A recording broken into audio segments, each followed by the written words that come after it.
Big breaking news coming from England, and Postecoglou has been sacked by Tottenham Hotspur. This is not a surprise, of course, to some persons, although some persons will be surprised that why would they sack him when he just won them the Europa League. But obviously, he's had a very, very poor and appalling season. So he deserves to be sacked. To if I'm being honest, there he deserves to be sacked. I mean, record you can't have his record with less than 50% win rate and expect to retain your job. It doesn't happen anywhere, especially for a club like Tottenham Hotspur. So despite his Europa League success, which of course he won United, which I'm still not happy about, and that's why I'm even happy that he was sacked. So despite the Europa League stuff and all, he was still sacked. Of course, Ange came highly recommended. He of course obviously came from the Scottish League where he had of course a good level of success and coming to the Premier League, a new environment and all, it was going to be challenging. But he actually did well in his first season. I really enjoyed watching their games last season.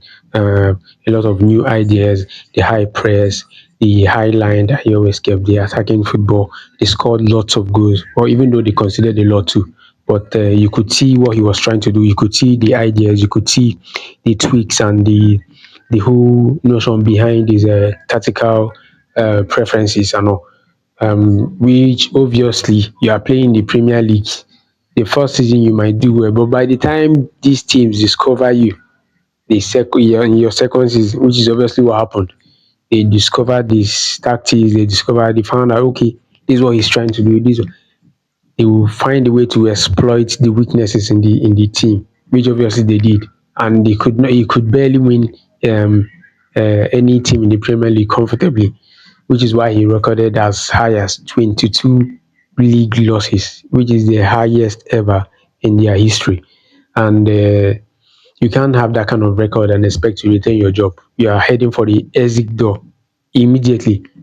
So, and you know, Daniel Levy is not someone that he's not a patient chairman. He's not a patient chairman.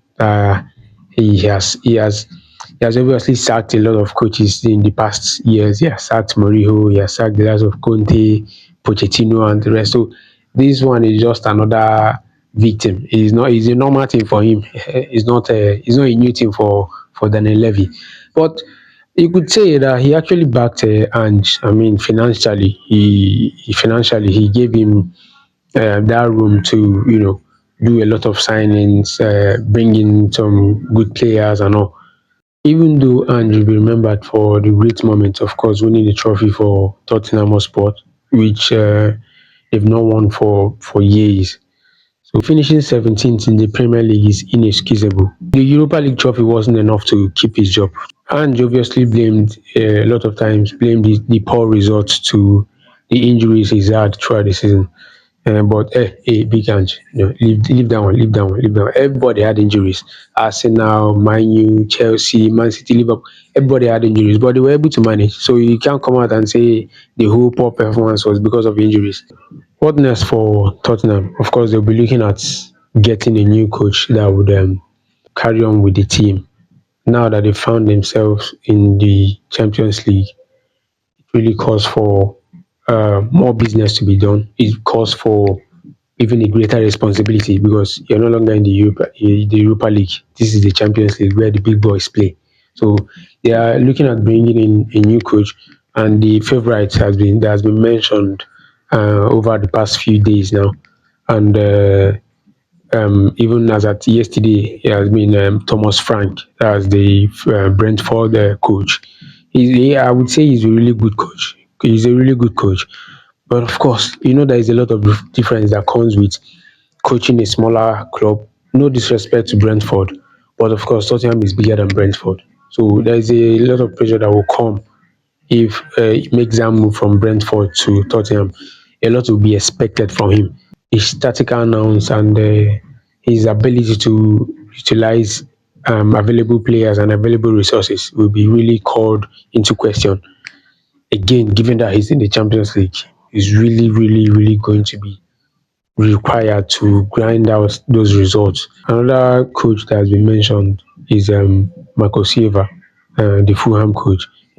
He's a decent coach, but obviously that's in question of the profile of the club. I mean, Fulham and Tottenham.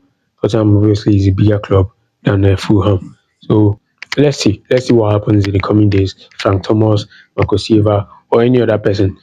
It's the question will come down to what is going to be of Tottenham come next season. Was it a right decision to sack Ange despite him winning the Europa League? And let me also know if you think Tottenham is going to do well in the Champions League next season. Let me also know who you think will be the next Tottenham coach. Let me know in the comment section. Do well to like, do well to subscribe. It really helps the channel. It's a small channel, so your like, your comment, and your subscription is really going to help us grow. Thank you very much. See you on the next one.